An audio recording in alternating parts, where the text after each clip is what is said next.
Hi, boys and girls. Today's story I'm going to read to you is all about St. Patrick's Day.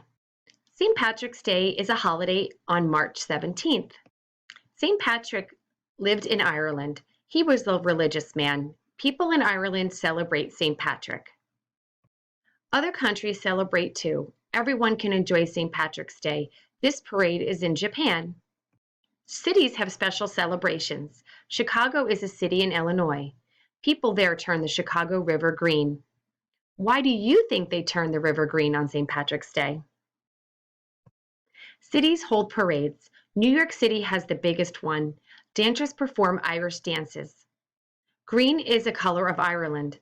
Ireland's flag has green on it. People wear green on St. Patrick's Day. People also decorate with green. Shamrocks are an Irish symbol. Corned beef and cabbage are popular Irish foods. People like to eat them on St. Patrick's Day. What other Irish foods might you eat on St. Patrick's Day? St. Patrick's Day is fun. It is about celebrating anything Irish.